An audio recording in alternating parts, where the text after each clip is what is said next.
En aquesta pràctica de Packet Tracer començarem dissenyant una minúscula xarxa, molt senzilleta, d'una empresa que comença a fer feina, suposem que diguéssim una zona pròxima a Palma de Mallorca, per exemple, de Ribera. És una empresa que comencen en uns pocs ordinadors, posem dos, potser una impressora, però interessa tenir-los tots connectats per poder-se passar informació d'una altra, per la qual cosa necessitaran un element de comunicació que serà un switch. En mi, primer de tot posarem ordinadors, triem la pestanya d'ordinadors de Packet Tracer, piquem un ordinador normal, si piquem el ticle control, l'ordinador queda marcat perquè puguem depositar còpies d'aquest producte aquí dalt. Allò també posarem un switch senzill, i també hi posarem una impressora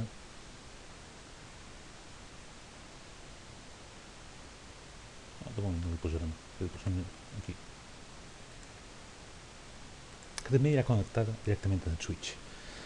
Ara que els tenim, Packet Tracer automàticament ha donat noms a tot: PC0, PC1, Printer 0 i Switch 0. És important notar que quan se posa el cursor sobre un d'aquests elements surten marcades les característiques o moltes de les característiques de configuració dels elements. En aquest moment ni els ordinadors ni la impressora tenen IP assignada, els tindrem d'aquí un momentet. Ara anem a connectar físicament aquests quatre productes. Per això agafam el menú de cables, agafam el cable normal, són elements distints, per tant no necessitem un cable d'extrems entrescats. Cable normal, amb la tecla de control picada perquè no se desmarqui, marcam el primer PC, ens diu si volen connectar a la Ethernet, a la targeta de xarxa o en el port sèrie, ho farem naturalment per la targeta de xarxa, i el posarem en el port 1, el switch, el segon PC a la targeta de xarxa en el port 2 del switch, i la impressora per la targeta de xarxa en el port 3 del switch. Aquests ordinadors ara no es veuen, i impressora no es veuen entre ells. Per exemple, si intentem fer un ping del primer en el segon, no funciona perquè no hi ha ports configurats. Hem de determinar un esquema d'adreces IP. El nom és més llarg i més complicat que no la feina que hem de fer, perquè això d'esquema d'adreces IP és una cosa terrible, no ho és gens, és molt senzill. Hem de configurar un sistema de numeració, unes normes de numeració internes pròpies de l'empresa per a aquests ordinadors. Per exemple, ho comentarem aquí, aquesta xarxa que està a la Ribera tindrà IPs que seran, posem per cas, 193, 150, 20 i altres números depenent del nombre d'ordinadors que compten. Aquests. En aquest PC, per tant, li posarem, basta picar-hi damunt perquè se desplegui, tornem a fer, perquè se desplegui la finestra de configuracions. És hora de configurar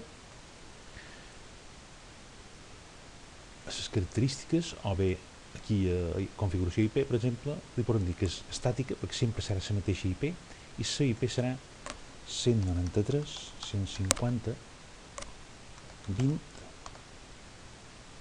21.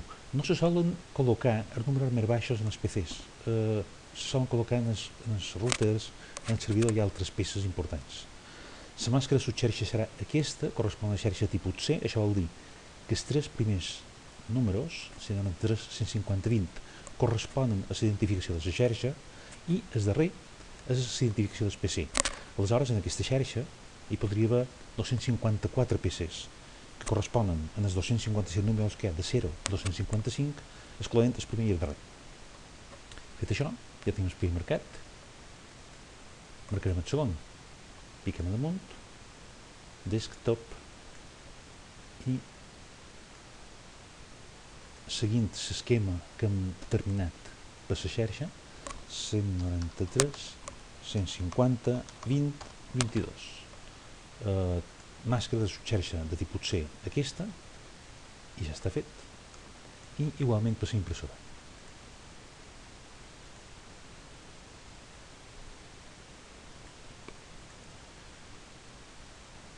Estratègia de xarxa, tindrà per adreça. Aquí és un poc amagat a vegades, però es pot treure igual. Tornem a pujar això damunt, treure-ho clar. On està? IP configuració estàtica serà una 193, 150, 20, i com que aquest és un element, diguéssim, únic de la xarxa, hi podem posar, per exemple, un número de dispositiu 10. La màscara serà la mateixa que els altres. En aquests moments, fins ara, en els PCs, concretament, la configuració dels quals podem veure picant a damunt, passant el cursor per damunt.